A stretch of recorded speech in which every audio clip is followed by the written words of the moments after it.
Hey guys, welcome back to my channel. My name is Jen, and in today's video I wanted to share with you guys some of the things that we have for our morning time. Now last year I called this, well, we always call it our morning time. We never really called it morning basket just because we never used a basket.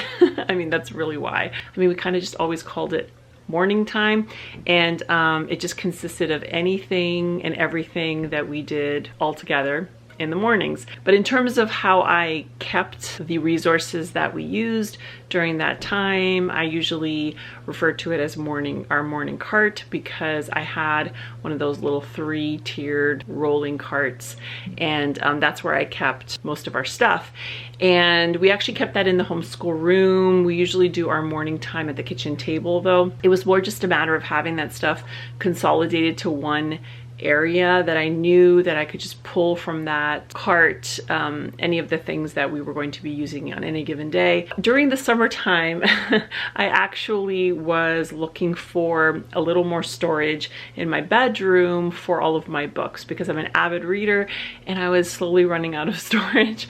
And so I temporarily stole the cart from our homeschool room. I'm gonna see if I like it, and if I like it, then maybe I'll just end up getting a cart for myself. I kind of wanted to do like a trial run.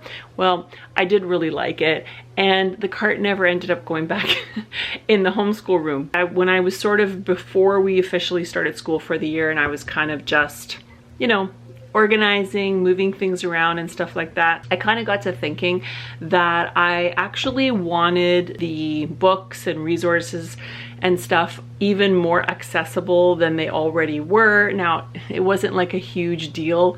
The homeschool room is literally right next to the kitchen. It's not like, you know, a huge deal to go in there to grab the stuff. But sometimes also we will just sit on the couch, depending on the day and depending on what we're doing. And I have 2 big bookcases on either side of our TV console where I keep a mix of books and decor. And I thought, you know what, like, why don't I just keep everything that we use on one of the shelves right here in the family room. It's that much more easy to pull from, and, you know, super close to where we do our morning time, because even if we're doing it in the kitchen and the family room are kind of open to each other. And so far I have been actually loving it. So I held off on getting another cart. I don't know, I'm not saying, well, that's actually not true. I held off on getting one of those 3-tiered carts, like the same kind. I actually got another version of that to hold some of the odds and ends that were not really like for a bookshelf, but pretty much everything that we are using that is book related, I've consolidated to a shelf in our family room. So I thought that I would show you guys our morning time shelf. So if you're interested in that, just keep watching. So here is the shelf that we have, one of 2 shelves that we have on either side of the TV in our family room. I have a mix of some decor, and actually over time I've replaced a lot of the decor with more functional things like actual books that we read and pull from. We do have some games down there as well, so I keep some board games there. And then on this shelf here, just a whole bunch of readers, chapter books that the kids can just, you know, pull from, take whenever. Same thing with this shelf here, chapter books, some series, like we have the Hardy Boys series and just some like classics. And then here in these yellow file folders, I keep some games, like card games and stuff. So this shelf here, this second shelf here, is the one that I've dedicated for our morning time stuff. And so as much as the cart we had was it's still a great idea, and if I had room to have it out here, I would still probably use it. I always say this when I talk about any of our morning time resources. This is not everything that we use. I'll always throw in some extras. I'll always throw in things from different shelves that we have, or some curriculum that I've picked up. This is mostly books that I keep on here, any other kind of resource,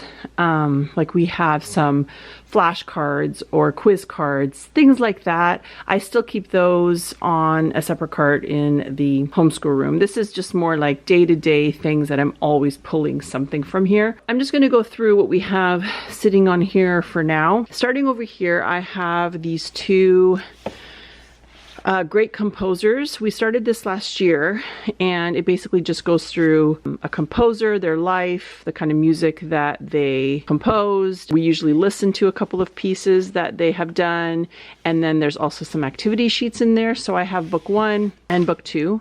So I have those there, and then actually this is like sliding in here, but I actually have as well, this is the catechism question and answers that we use. I just printed this out. I've talked more about this in other videos where I talk about some of the things we do for morning time. This is something we've been doing for years and years and years. You can find different versions of this. You can buy ones that are already like bound in a book. We've just been using this one, so I keep this in here as well, but I don't know if I can put it in with one hand, so we're just going to leave it out for now. The next book that I have, this is actually a newer one for this year, and it is The Story of Paintings, A History of Art for Children.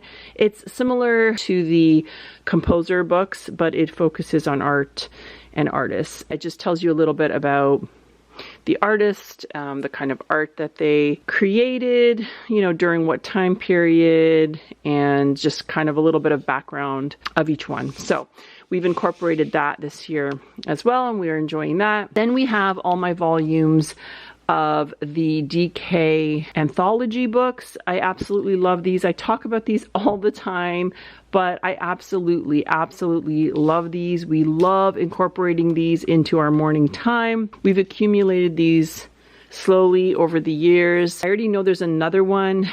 I don't know if it's just called Earth. The very first one we got was the animals one. So a lot of these we've finished, like a lot of these we've already gone through from start to finish, but we have the animals one, the wonders of nature, aquatic life, dinosaurs, mysteries of the universe. And then this one, it's part of it, but it's a little bit different. I mean, the inside is very similarly laid out to the rest. I don't know why the binding is different. Like, it's not in that leathery kind of binding, but this one is Nature's Treasures. But these are just beautiful books. The pictures are gorgeous. Again, I've shown these a little bit more in depth in one of my other morning time videos. I'll try to link that here if you want to take a look, but we love those. Like I said, we've finished most of them. Right now we are working on the aquatic life, the dinosaurs, and the Nature's Treasures. So usually I will just pick one of these to do on any given day. Another one that we have been doing this year as well that is fairly new is Dinosaurs of Eden. Did Adam and Noah live with dinosaurs? This is part of the Ken Ham Answers to Genesis series, and really been loving that. We're actually almost done this book, and it's been really great because especially at our church, we have been doing an in-depth study on the book of Genesis. So it's neat how it like coincides with what we're talking about in church, learning about it as well in our homeschool. So the kids have been loving that. This is our Timeless Hymns for Family Worship. We've had this one since last year, and it just goes into classic hymns, who wrote them. It has the sheet music of the words. It has a background on the person. It'll tell you kind of like what the scenario was for them writing, you know, each hymn. It's so interesting and so moving, and we've really loved that as well. We're almost done this. I think we maybe have one or two hymns left in that. Then we have Window on the World, an Operation World prayer resource. This is great. We add this into our morning prayer time after we do our devotions. And this basically just goes through different countries, different places in the world. It talks about the people there, traditions, what their main, you know, beliefs and religions are. We do one a week, and then we just take the time in our prayers to pray for that place, for that location, for the people there, for the country, and just for their overall salvation. Then we have, I actually have two different poetry books. I have this one here that we've had for a while, which we've loved and enjoyed, a nature poem for every day of the year. And that's literally what it is. There's 365 poems in here. We've already done this like a couple years through, and it's fine. I mean, I think when you're doing poetry and you're doing that many, you don't necessarily remember all of them. So I don't think it's as big of a deal to keep going through them. But I just thought I would freshen things up a little bit this year. And so I got this one, which is actually called A Year of Poetry Tea Time. It's set up so that you can add this in if you want to do poetry tea time. I just wanted something that was going to have, you know, enough poetry in it to last us for the year. Just something a little new, something a little fresh. So we've been doing that one this year, and yeah, we've been liking that as well. Then we have, this is another Answers to Genesis book by Ken Ham, and it's Creation to Babel, a commentary for families. And it kind of just goes through the Bible from creation to Babel and focuses on like what was going on sort of behind the scenes, the history of it all, kind of making it make sense and for it to be a little bit more clearly understood, especially if you have maybe younger children. I mean, not that it's not worded necessarily for younger children. I think it's great for all ages, but it's just a more in-depth understanding of the beginning of the Bible and creation. So we do that also a couple times a week. I will add that into our morning. And we have these books here. This one is Wonderful, Ancient Psalms Ever New. And we also have this one we've had for a while, which is the Ology. Is definitely packed in tight here. The Ology, which is Ancient Truths Ever New. So this one is more just the general story of the Bible. Kind of, again, is another in-depth into the Bible. What are the, like, breaking apart the verses and explaining what they actually mean. It's a little bit more set for younger ages, I would say. But even so, we still do it. And like, you know, my older kids still sit and listen to it. I think if anything else, it just sparks really good conversation. So I have those two books there. And then for our morning devotional, this is the one we've been doing for a couple of years as well. Once a Day at the Table, Family Devotions, devotion for every day of the week. Because we don't do this on the weekends or like during the summer, you know, things like that, I don't necessarily do it in date order. I kind of will just pick ones that we haven't already done. So probably after this year, I'll try to find a newer one. And then moving on, basically readers is the rest of what's here, like for read alouds. Now I do have this collection of Roald Dahl books, which is kind of just here, to be honest with you. Not so much homeschool. I mean, it is because the kids pull these and read them, but you know what I mean, like not so much specifically for morning time necessarily. So that's kind of just an extra here. But anyway, everything else is read aloud type things. So these are the books that I have pulled for this year. There's a good chance we will get through most of them and I will end up having to pull more, but this is kind of what I anticipated from the start that I wanted us to read and get through. We've already read some of these. I just keep them all here because I like to sort of have them all in one spot for the end of the year when I'm doing like a recap and stuff. I'll just go through quickly what we have. We have Who Was Alexander Hamilton? Because if you didn't already know, my entire family, we were obsessed with the Hamilton musical, so needless to say.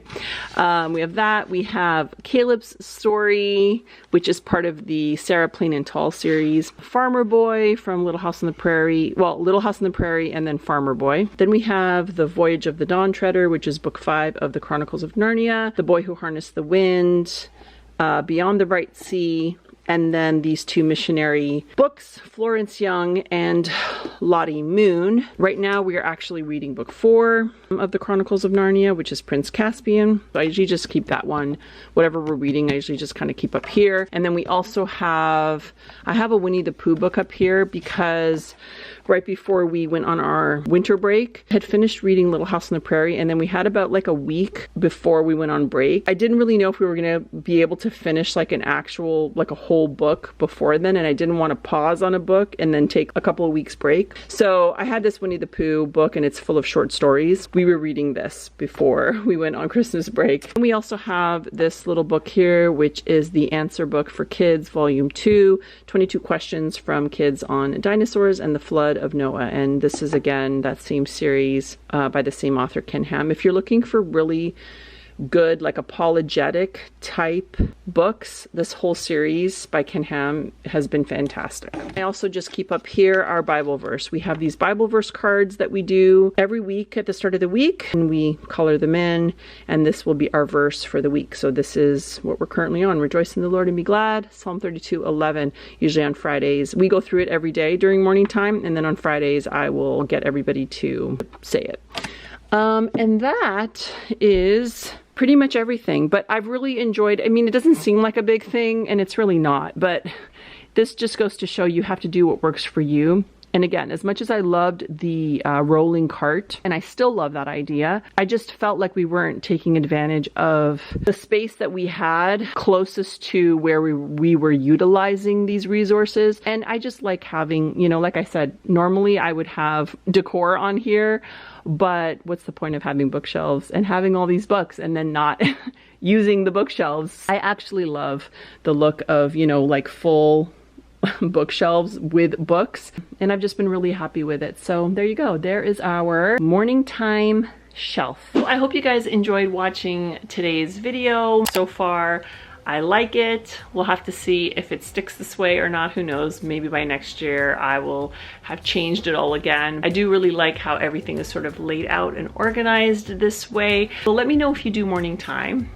a version of morning time with your family, and where and how you keep those resources. Do you keep them in one spot? Do you keep them separate from everything else? Do you kind of just mix and match everything and then just like pull whatever you need? Let me know down below. Don't forget to thumbs up this video and subscribe if you're new. I'd love to have you be a part of the Modern Mom for Life family. Thank you so much for watching, and I'll see you in my next video. Bye.